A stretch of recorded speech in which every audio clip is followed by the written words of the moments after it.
सुंदर होता है मन अति सुंदर।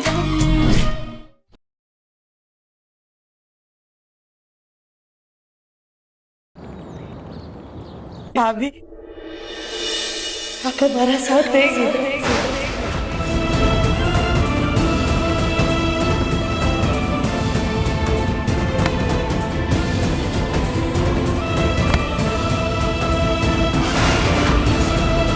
हाँ सुजाता, मैं भी ये बंटवारा और नहीं चाहती हूँ सुजाता। सुजाता, कविता, अगर तुम लोग दिल से इस लड़ाई को, इस कलेश को खत्म करना चाहते हो तो मुझे इन बैसाखियों की जरूरत नहीं है।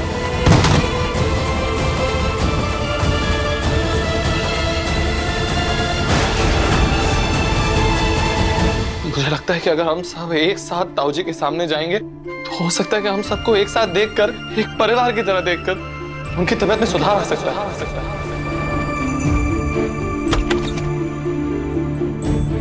हम अभी रिज्जी को ऑपरेशन के लिए ले जाते हैं। डॉक्टर, क्या प्लीज हम बस ऑपरेशन से पहले 2 मिनट ताऊजी से मिल सकते हैं? Please please please. हाँ ठीक है, सिर्फ 2 मिनट के लिए। और मैं बता दूं कि अभी वो होश में नहीं है। हाँ हाँ ठीक ठीक है, चलिए।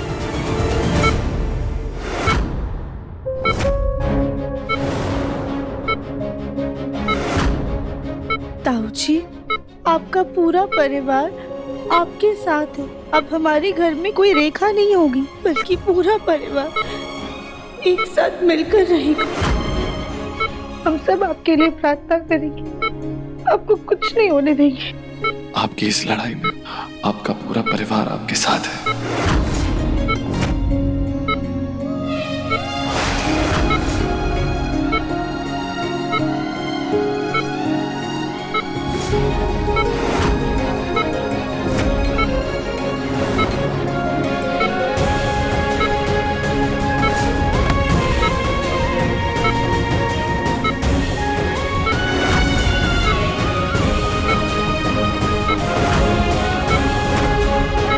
अरे ये तो कमाल हो गया।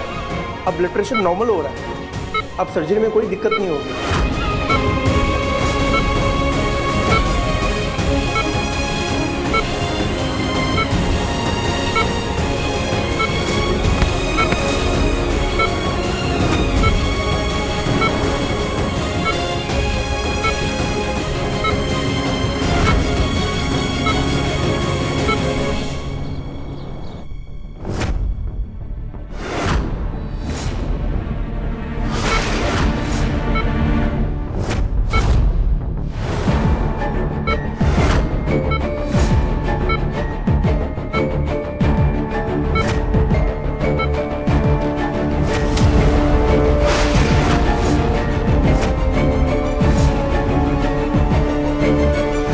कॉन्ग्रेचुलेशंस ब्रिजबोन जी, आप खतरे से बिल्कुल बाहर हैं।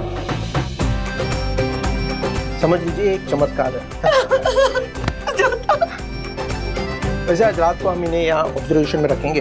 अगर सब कुछ ठीक रहा तो कल आप लोग इनको डिस्चार्ज करके यहाँ से घर ले जा सकते हैं। चलिए आप लोग अपना ख्याल रखिए। Excuse me. भाभी, भाई साहब बच गए।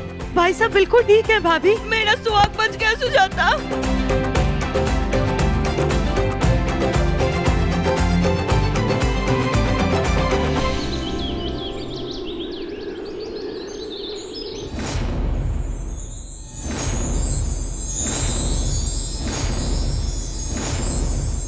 चलो शुरू हो जाओ।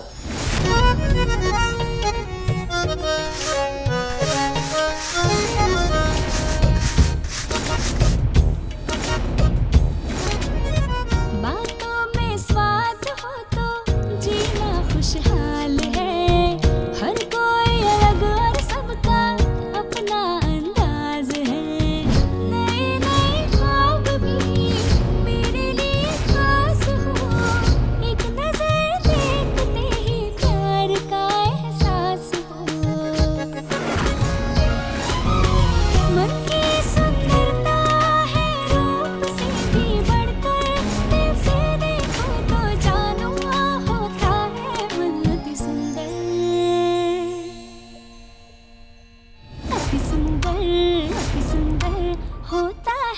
मन अति सुंदर अति सुंदर अति सुंदर होता है मन अति सुंदर।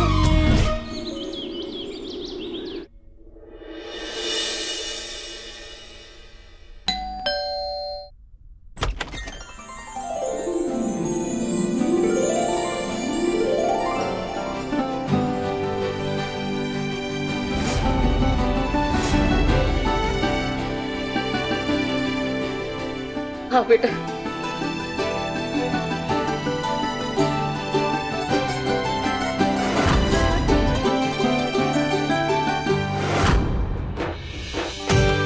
वेलकम जी।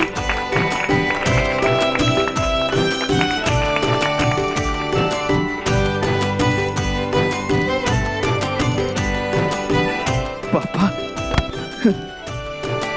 पापा ठीक हो गए?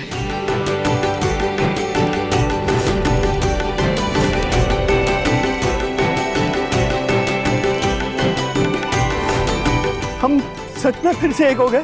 घर के बीचों बीच जो बंटवारे की लकीर थी वो सच में मिट गई? कहीं मैं सपना तो नहीं देख रहा?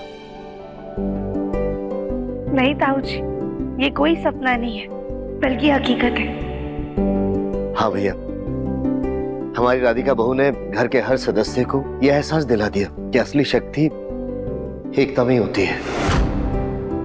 अब देखो, हम सब एक हो गए। भाई साहब, हमने माफी लायक काम तो नहीं किया, फिर भी हो सके तो हमें माफ कर दीजिएगा। हमारी बदतमीजियों के लिए आप हमें जो सजा देना चाहेंगे वो सब हमें मंजूर है, बस हमें माफ कर दीजिएगा।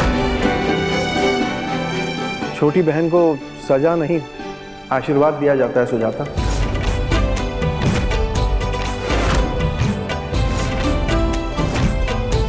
तुम्हारा गुस्सा जायज है। कविता ने जो किया उससे पूरे परिवार का मन दुखा है। हो सके तो हमें भी माफ कर। नहीं नहीं भाई साहब, प्लीज प्लीज।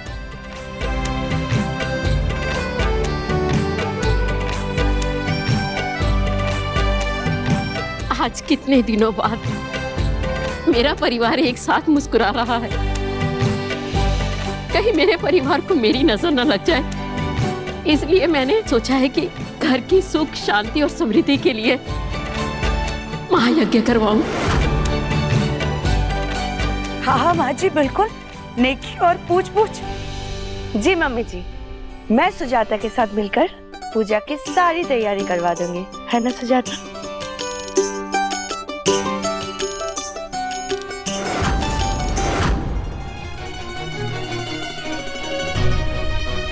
क्या हुआ दर्शन जी, आप हमें ऐसे यहाँ क्यों ले आए? तुम्हारी उम्मीद पूरी हुई।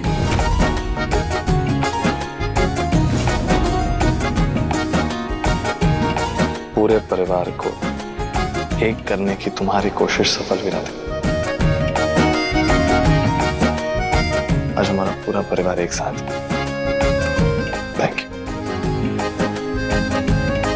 दर्शन जी, हमने आपसे कहा था ना, हमारी उम्मीद सपना नहीं बल्कि इस परिवार की हकीकत है। उतार चढ़ाव तो जिंदगी में आते रहते हैं, वरना जिंदगी की अहमियत नहीं होती है।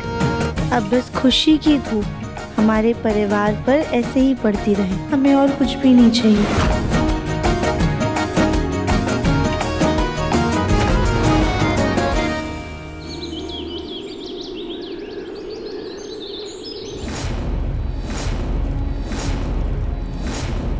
ओम अग्ने नमः स्वाहा स्वाहा।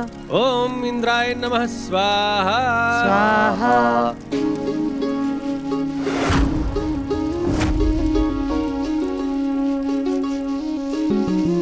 अब सभी लोग आहुति के लिए खड़े हो जाएं।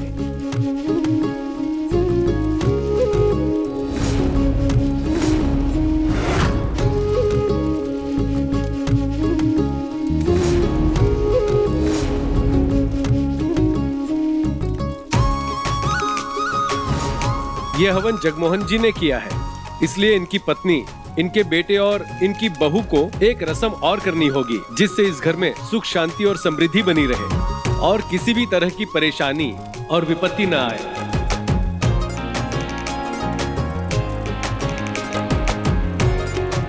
राधिका बेटा, जी। तुम अन्नपूर्णा का स्वरूप हो। चावल से भरा ये कलश रसोई के उत्तर में रखाओ। जी। आप इस घर की लक्ष्मी हैं और इस घर में लक्ष्मी जहां भी विराजमान है वहां पर आप ये सिक्का रख दीजिए। दिव्यम बेटा,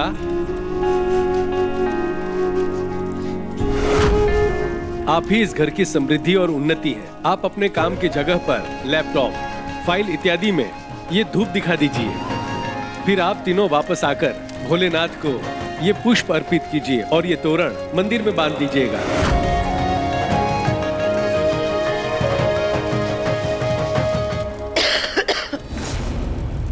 गोलू जी, हाँ? अच्छा हुआ गौरी सो रही है, इतने धुएं में परेशान हो जाती। मुझे तो सही से कुछ नजर नहीं आ रहा है।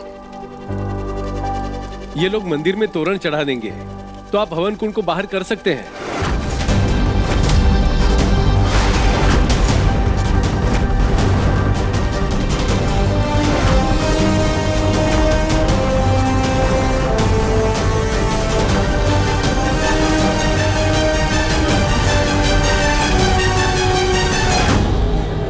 ये लो आ गए। सुजाता, दिव्यम, राधिका, ये फूल महादेव को अर्पण कर दो। ये तुरंत जल्दी से जाके मंदिर में बांध दो, धुआं बहुत ज्यादा हो रहा है। जल्दी से जाओ। मैं देता हूँ भाभी, ये लो दिव्यम।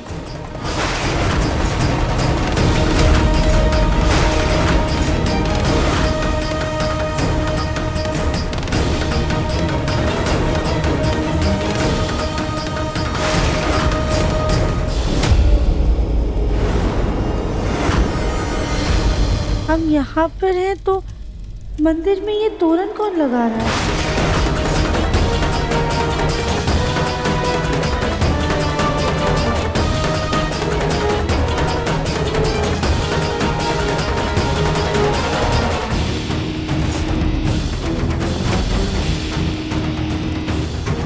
जगमोहन जी, अब आप अपने परिवार के साथ हवन कुंड में एक आहुति और दीजिए। चल मुन्ना।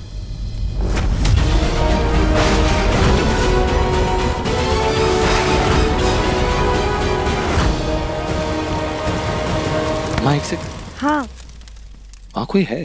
हाँ। अब ये नारियल हवन कुंड में अर्पित कर दीजिए।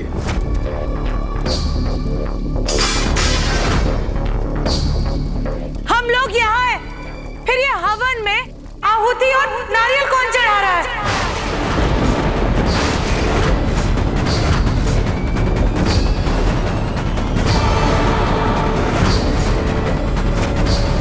गोलू जी, जरा हवन कुंड लेके दूर जाइए, देखिए कहीं कोई चोर उचक्के तो नहीं घुसा है।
आंखें फाड़ फाड़ के क्या देख रहे हो? मैं पूछ रहा हूं, कौन हो तुम? और ऐसे कैसे हमारे घर में आ गए और हमारी पूजा पूरी कर रहे हो तुम?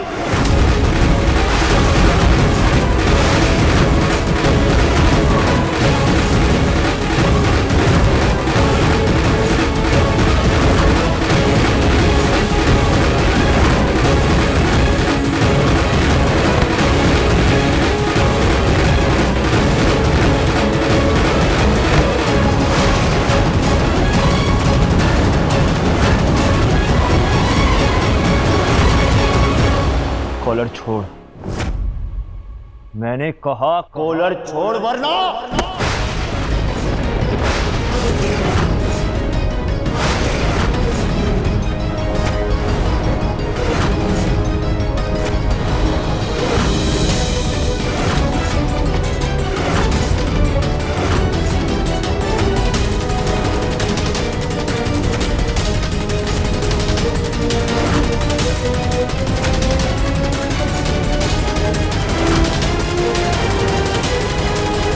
बेटा, गुस्सा इंसान के पतन की पहली सीढ़ी है।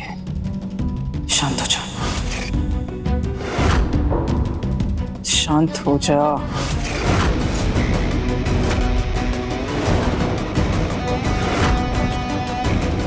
मुन्ना, शांत हो जा बेटा, पीछे हट जा।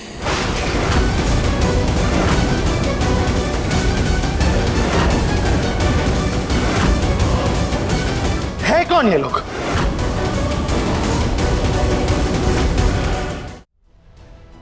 पापा जी, दादी, ताऊ जी, आप लोगों को देख के ऐसा लग रहा है कि आप इन लोगों को जानते हैं। ये हमारे रिश्तेदार हैं।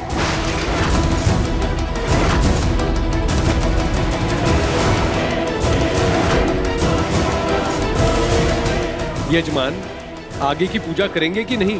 रहने दीजिए पंडित जी। पता नहीं ये कौन लोग हैं और हमारे घर पे घुस आए। सबसे पहले तो इनकी पूजा होगी, उसके बाद भगवान की पूजा करेंगे।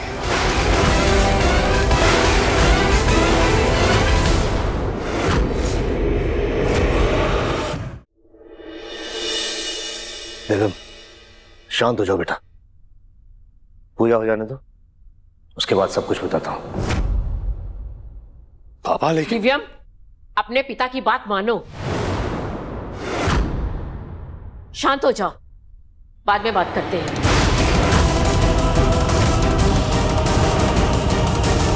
हाँ दिव्यम जी, अभी शांत हो जाइए प्लीज। यज्ञ में ऐसे बाधा मत बनिए।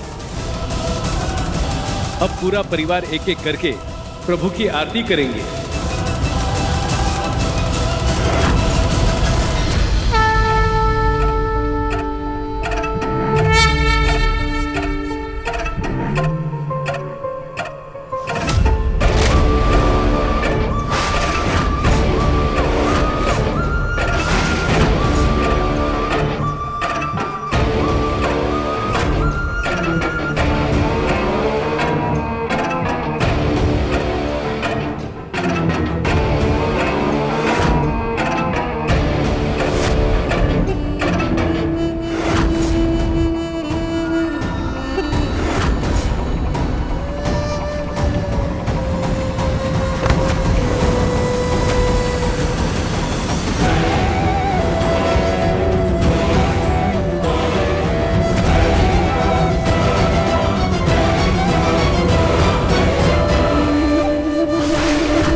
घर की सभी सुहागनें आगे आ जाएं।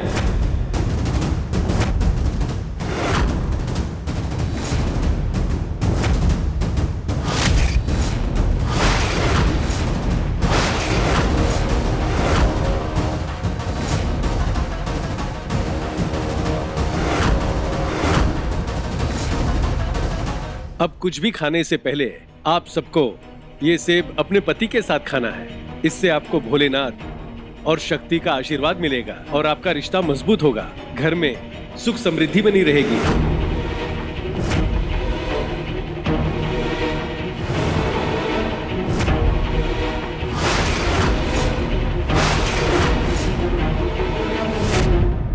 ये आपकी दक्षिणा।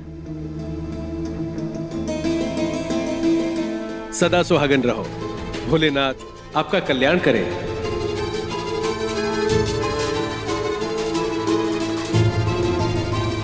अब तो पूजा खत्म हो गई।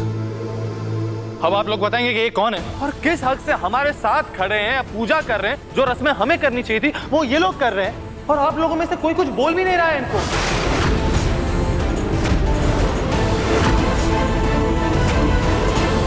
कोई मुझे बताएगा कि बात क्या है या सब लोग सिर्फ एक दूसरे की शक्ल देखते रहे? बेटा ये लोग हमारे दूर के रिश्तेदार हैं।